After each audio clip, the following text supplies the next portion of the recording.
Então, gente, o assunto da nossa mensagem de hoje é restauração. O texto que a gente vai estudar como base está lá em Isaías. Isaías 30, 18 até o 26, diz assim: Contudo, o Senhor espera o momento de ser bondoso com vocês. Ele ainda se levantará para mostrar-lhes compaixão, pois o Senhor é Deus de justiça. Como são felizes os que nele esperam. Ó povo de Sião que mora em Jerusalém, você não vai chorar mais. Como ele será bondoso quando você clamar por socorro.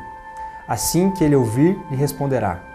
Embora o Senhor lhe dê o pão da adversidade e a água da aflição, o seu mestre não se esconderá mais. Com seus próprios olhos vocês o verão. Quer você se volte para a direita, quer para a esquerda, uma voz atrás de você lhe dirá: este é o caminho, siga-o. Então você tratará como impura as suas imagens revestidas de prata e os seus ídolos recobertos de ouro. Você os jogará fora como um trapo imundo e lhes dirá: fora. E farto. Errei. Tá, vamos lá. Fora, tá? Ele também lhe mandará chuva para a semente que você semear. E a terra dará alimento rico e farto. Os bois e os jumentos que lavram o solo comerão forragem e sal espalhados com forcado e pá. No dia do grande massacre, quando caírem as torres, regatos de água fluirão sobre todo o monte elevado e sobre toda a colina altaneira. A luz da lua brilhará como o sol, e a luz do sol será 7 vezes mais brilhante, como a luz de 7 dias completos, quando o Senhor cuidar das contusões do seu povo e curar as feridas que lhe causou. Estudando esse texto, a gente vai encontrar algumas promessas de Deus com relação à nossa restauração. Por muitos motivos na vida a gente pode precisar de restauração e talvez a gente nunca vai saber quais são esses motivos ou por que isso acontece conosco. Mas o fato é que o nosso Deus, ele é sim um Deus que tem poder para nos restaurar. E a primeira promessa que nós vamos encontrar nesse texto que nós estudamos agora está lá no versículo 19, diz assim: ó povo de Sião que mora em Jerusalém, você não vai mais chorar. E assim como o Salmo 30, versículo 5 vai dizer que o choro pode durar uma noite, mas a alegria vem pela manhã, que a Bíblia está nos dizendo que nós não vamos mais chorar, o tempo de angústia se passou. Este salmo, o Salmo 30, foi escrito quando Davi ele estava doente, teve uma doença. A história vai contar pra gente que Davi ele já estava no auge do seu reinado, ele já tinha conquistado grandes terras, grandes povos, e acontece que ele encheu seu coração de soberba. E após isso ele ficou doente, teve uma doença grave, e Deus lhe dá cura após isso. Então ele escreve esse salmo que diz: o choro pode durar uma noite, mas a alegria vem pela manhã.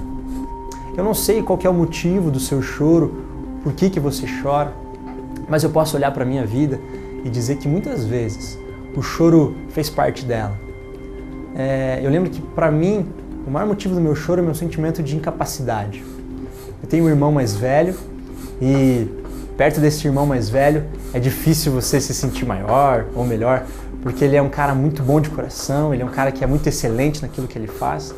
Eu lembro que tudo que eu fazia, ele sabia fazer melhor. Então se eu fazia uma música, ele conseguia fazer 20 músicas. Se eu desenhava legalzinho, ele conseguia fazer uma história em quadrinhos inteira. E eu lembro que isso fazia com que eu me chateasse, com que eu ficasse me sentindo menor, pequeno. E eu lembro uma vez também na escola que eu repeti de ano. 7ª série foi o ano que eu repeti. E no ano seguinte, eu permaneci no mesmo colégio e eu vi uns garotos jogando bola. Eu falei, vou lá jogar bola com eles. E quando eu fui jogar bola com eles, um deles virou para mim e falou assim: não, aqui quem só joga bola é só o pessoal da 8ª série. E eu lembro que foi bem um ano que eu tinha repetido de ano, que eu estava fazendo de novo a 7ª série. E aquilo, pelo meu sentimento de incapacidade, foi o motivo do meu choro. Mas o que hoje Deus fala para mim é que o choro durou a noite, mas a alegria veio pela manhã.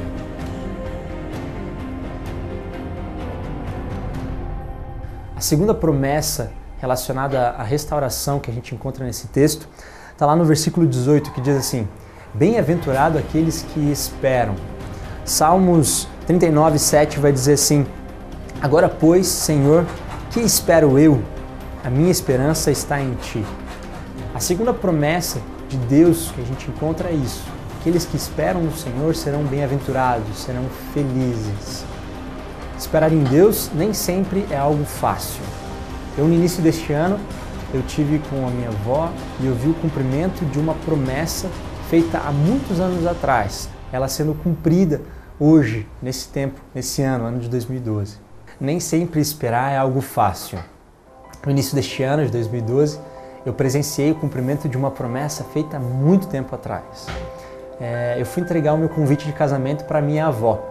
E quando eu fui entregar esse convite, ela ficou muito feliz, mas quando ela abriu o convite, ela viu que ali tinha um texto e de repente ela começou a se emocionar, ela começou a chorar.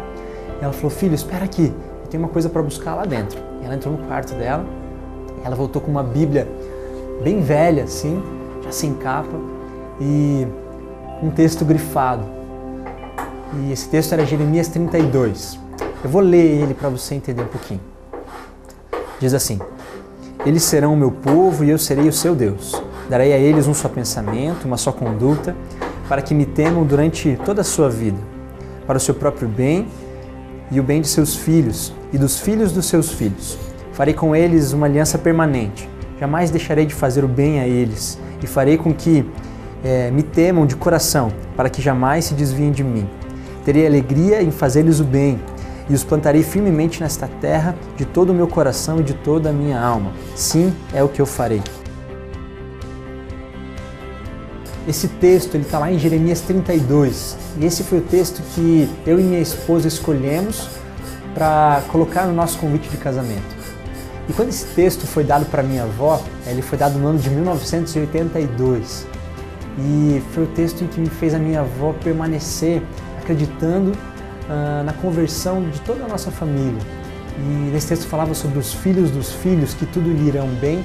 E quando ela viu o casamento do filho mais novo dela, o filho mais novo do filho mais novo dela, ela viu que esse era o cumprimento de uma promessa.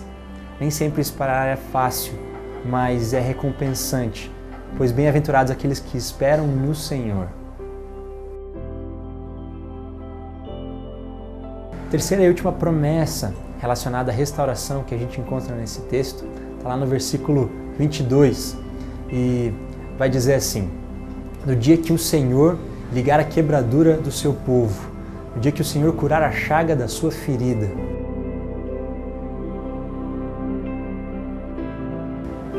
A terceira e última promessa que a gente encontra nesse texto com relação à restauração, no versículo 22, diz assim: no dia que o Senhor ligar a quebradura do seu povo e curar a chaga da sua ferida. Bem, o que esse texto está querendo dizer é que Deus ele vai curar a chaga da nossa ferida. Nesse último texto, falando sobre restauração, sobre curar a chaga, curar a ferida, eu lembro de Mateus 8, onde Jesus ele cura um leproso. Esse texto diz mais ou menos assim: quando ele desceu do monte, grandes multidões o seguiram. E um leproso, aproximando-se, adorou-o de joelhos e disse: Senhor, se queres, pode purificar-me. Jesus estendeu a mão, tocou nele e disse: quero, então seja purificado. Imediatamente ele foi purificado da lepra. Nesse texto, Jesus cura um homem da lepra. Para o povo judeu, a lepra não é simplesmente uma doença, ela é um sinal de imundícia, ela é um sinal de pecado até mesmo. E quando Jesus fala em purificar, aquele homem, ele reconhece que Jesus é o único que pode o purificar do seu pecado, da sua lepra, e assim é para nós hoje em dia. Nesse caso, a lepra dele estava exposta, a ferida dele estava exposta. Mas em muitos casos a nossa ferida pode estar escondida e nós a escondemos diariamente. Eu não sei qual é a sua ferida, qual é a sua lepra, mas Deus ele é, sim, capaz de restaurar qualquer ferida e qualquer lepra.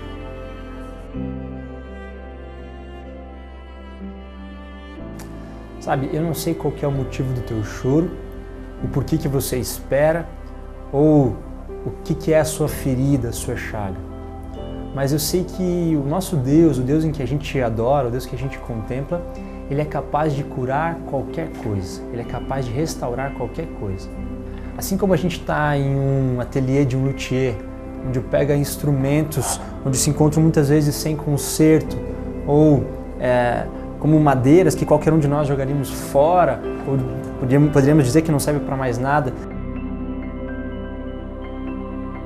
e transforma em instrumentos novos, como um som bonito, com uma aparência formosa. Assim o nosso Deus ele é capaz de restaurar qualquer coisa que muitos poderiam dizer que não tem jeito, que não presta para nada. Assim o nosso Deus pode fazer com que que talvez seja até mesmo você, possa ser visto como um som bonito, uma aparência agradável, porque Ele sim é restaurador. Ele é capaz, Ele pode sim restaurar a sua vida.